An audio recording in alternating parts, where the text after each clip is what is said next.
নমস্কার। আমি খুব সিরিয়াস কিছু কথা বলার জন্য ভিডিওটা বানাচ্ছি আর কি। তো আমি ফেসবুকে তো এখন দেখতেই পাচ্ছি কি চাকরি চলে গেছে, সেই যাওয়া নিয়ে এখন প্রচুর একটা বাজে সিচুয়েশন চলছে। তো কালকের ঘটনা, সেই চাকরিহারা শিক্ষকদেরকে পুলিশ লাথি মারার থেকে শুরু করে সমস্ত রকমভাবে রোখার চেষ্টা করেছে, এমনকি গায়ে হাত অবধি তুলেছে। মানে জঘন্য রকমভাবে গায়ে হাত তুলেছে। প্রত্যেকটা ফুটেজে পুরো ভালোভাবে পরিষ্কার কীরকমভাবে মারধর করা হয়েছে। তো এখানে আমার একটাই কথা বলার,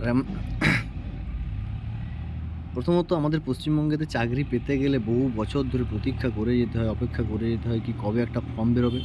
সেই ফর্ম বেরোনোর পর গিয়ে ভালো করে খেটে খুঁটে পরীক্ষা দেওয়ার পর সেখানেও যে তুমি যোগ্য, অথচ তোমার যে চাকরি হবে সেখানেও কোনো গ্যারান্টি নেই। সেখানেও কিন্তু অযোগ্যরা টাকা দিয়ে অলরেডি চাকরি কিনে নিচ্ছে। তো এবারে সেই অযোগ্যদের কোনো কিছু মানে তাদেরকে কিচ্ছু করা যাচ্ছে না।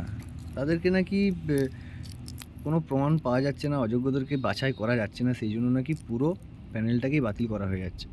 তো ভাই, যখন প্যানেল বাতিল হচ্ছে তখন কি মানে মানুষ নিউজ চ্যানেলে বসে নিউজ দেখবে? তার হকটা সে বুঝে নিতে যাবে না? মানে কি আজব রাজ্য ভাই আমাদের,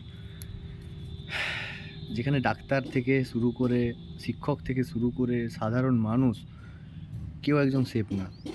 শুধুমাত্র তুমি পলিটিক্স করো, পার্টি করো, তাহলেই তুমি সেফ। তুমি যাই ভুল করো তোমাকে ঠিক সেফ জোনে নিয়ে আসা হবে। আর তুমি যদি ওইগুলো না করো তাহলে তোমার জন্য কেউ নেই। কোনো পৃথিবীতে না, তুমি যেখানে আসো সেখানে কোনো মানুষ তোমাকে সাপোর্ট করবে না। মানে কি জঘন্য পাচ্ছি ভাই। মানুষ শিক্ষক হতে ভয় পাবে, মানুষ ডাক্তার হতে ভয় পাবে, মানুষ হবেটা কি? মানুষ কি হবে? সাধারণ মানুষ হয়ে কী লাভ? মানে কোনোটাতেই তো কোনো কিছু হচ্ছে না। যেখানেই যাচ্ছে সেখানেই শুধু দুর্নীতি, দুর্নীতি, দুর্নীতি। ধিক্কার। খুব সুন্দর উন্নতি হচ্ছে আমাদের এই পশ্চিমবঙ্গের, আমাদের রবি ঠাকুর নেতাজির পশ্চিমবঙ্গের। প্রত্যেক মাসে মাসে নতুন নতুন টপিক হয়, মানে কি বলবো, টপিকের শেষ নেই পশ্চিমবঙ্গেতে। তাই হোক, চলতে থাকুক এরকম আর কি। মারুন, আরও মারুন, ধরে ধরে মারুন, সবাইকে মারুন, প্রত্যেকটা মানুষকে মারুন। মারার জন্যই এসছি আর কি। বাই, এগুলোই বলার ছিল।